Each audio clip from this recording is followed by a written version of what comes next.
What happens when you pretend to be poor in front of your rich daughter-in-law? My name is Sarah Thompson, and I am 65 years old. I live in a small red brick house on the outskirts of a quiet suburb in Connecticut. The house has been mine for 42 years. Ever since Tom and I bought it with a mortgage that felt like a mountain back then. The roof has needed patching for the last 5 summers. The kitchen cabinets are the original oak, worn smooth from decades of use, and the living room carpet has a permanent fade where the afternoon sun hits it. I am not poor.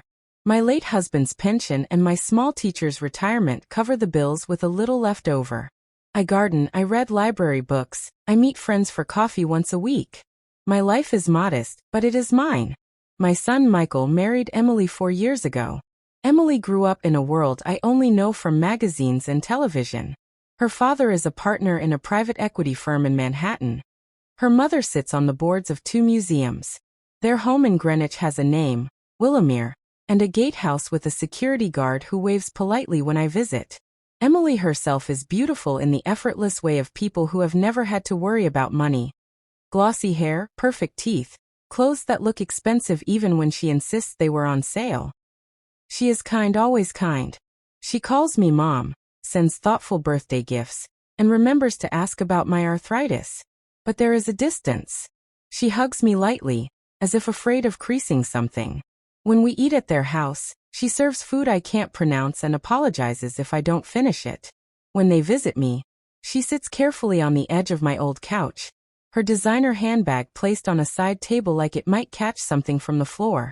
I told myself it was just different worlds colliding. Nothing more. But over time, small moments began to sting. She never asked me to join them on their trips to Aspen or the Cape. She never invited me to the country club where they are members. When Michael mentioned that they were renovating their kitchen, again, she laughed and said, "Mom would probably think we're insane for spending this much on countertops." I laughed along, but inside something twisted. I began to wonder, if I really needed help, if I were truly struggling, would she still be kind? Would the careful politeness remain? Or would it cool into awkward distance? Would she see me as a burden? I am not proud of what I did next. It began as a stray thought, then a plan, then something I couldn't let go of. I would pretend to be poor. Not just modest, poor. In real difficulty. I would see what lay beneath the surface of her perfect manners. I spent weeks preparing. I stopped wearing the few pieces of good jewelry Tom had given me. I let my hair go uncolored. The gray roots grew in starkly.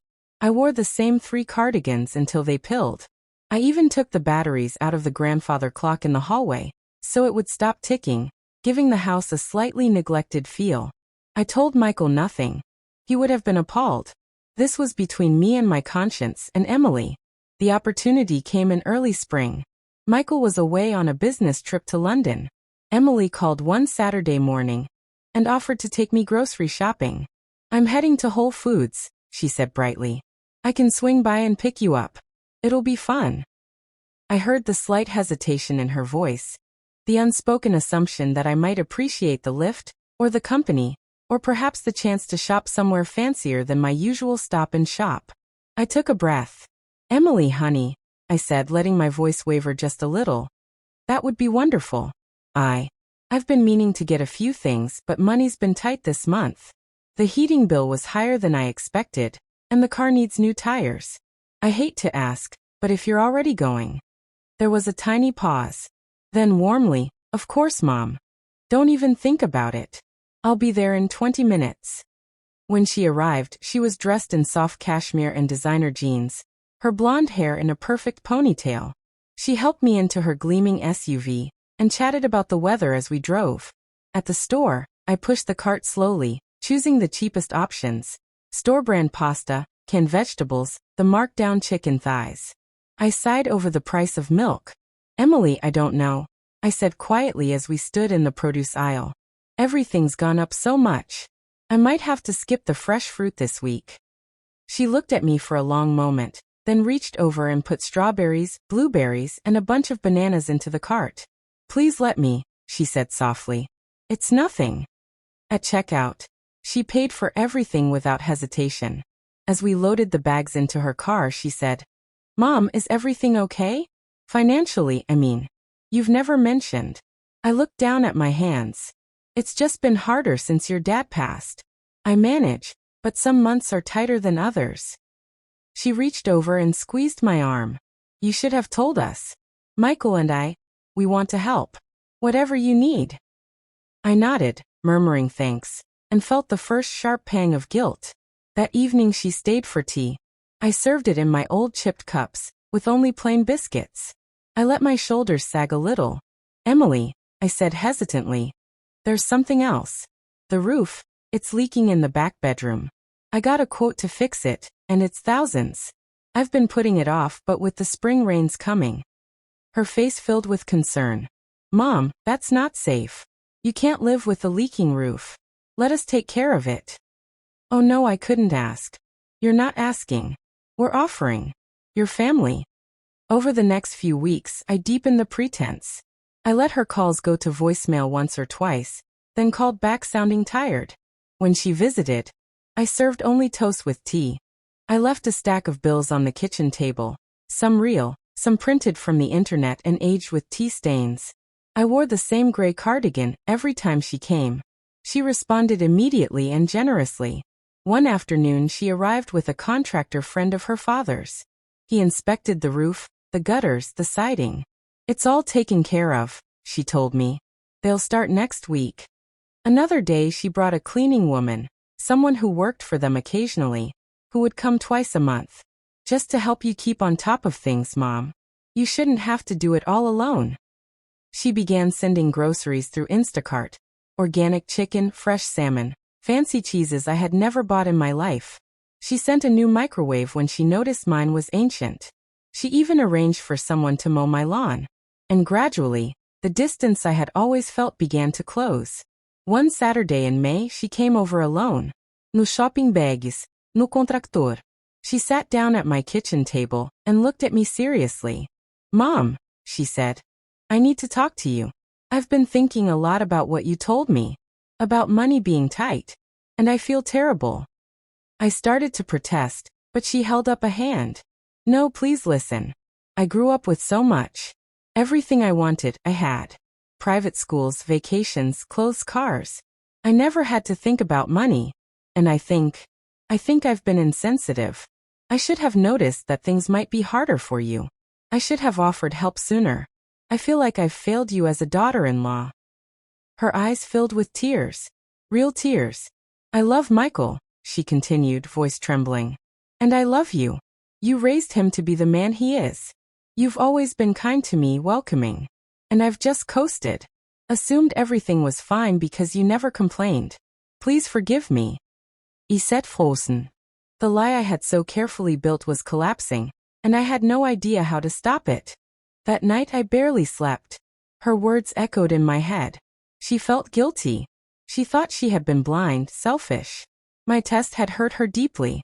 The next day Michael called from London. Mom, Emily's beside herself. She says you're really struggling and we need to do more. She wants to set up a monthly transfer into your account. She even suggested you move into the guest suite at our house, so you don't have to worry about maintenance. Mom, why didn't you tell us? Panic rose in my chest. Michael, it's not. We should have seen it, he interrupted. Emily's right. You sacrificed so much for me growing up. Let us take care of you now. I hung up and sat in the dark living room. The weight of what I had done pressing down on me. I had wanted to test Emily's character. Instead, I had revealed my own insecurities, my pride, my fear, my willingness to manipulate someone I claimed to love. I had assumed the worst of her because she was rich. And she had responded with nothing but compassion. I had to tell the truth. I called Emily and asked her to come over. When she arrived, I had made proper tea in my good china cups, the ones I saved for special occasions, and set out the shortbread I had been hiding. She noticed immediately. Mom, you baked? Sit down, honey, I said. There's something I need to tell you. And I need you to hear me out until the end. I told her everything. The doubts. The plan. The pretense.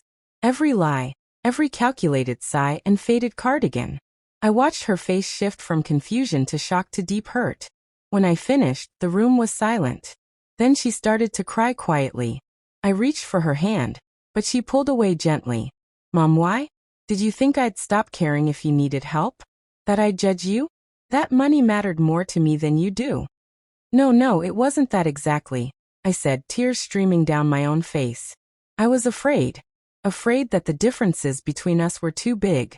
Afraid that if you saw me as less, you'd drift away. I let my insecurities win. I was wrong. So terribly wrong.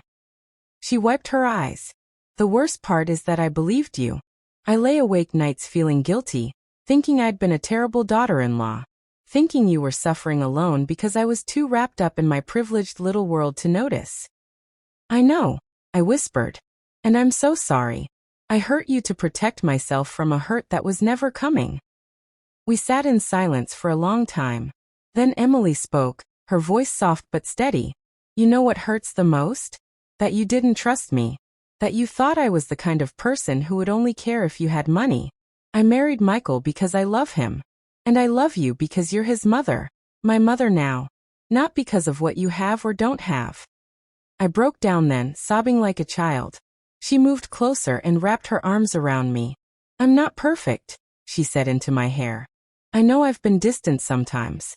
I know I talk about things that must sound frivolous to you. Renovations, vacations, charity galas. I've been trying to find my place in your family. And I thought I was doing okay. But clearly I wasn't communicating well either. No, I said fiercely. This was my failing, not yours. We held each other for a long time. In the weeks that followed, everything changed, not because of money, but because of honesty. Emily started coming over more often, not with checks or contractors, but with time. She asked me to teach her how to make my apple pie, the one Michael loves. The first one collapsed in the middle, and we laughed until we cried. She brought her mother to visit one Sunday, an elegant woman in pearls who sat stiffly at first, then relaxed when I served her coffee and told stories about Michael as a boy. They stayed for hours. Michael, when he learned the truth, was angry at first. Then he hugged me tightly and said, Mom, next time you have doubts about someone, talk to me. Or talk to her. Don't carry it alone. Emily and I began taking walks together in the evenings. She told me about her childhood. How lonely it sometimes was in that big house, with parents who loved her but were always working or traveling. How she envied Michael's stories of a mother who baked cookies after school and attended every soccer game. I told her about my own life.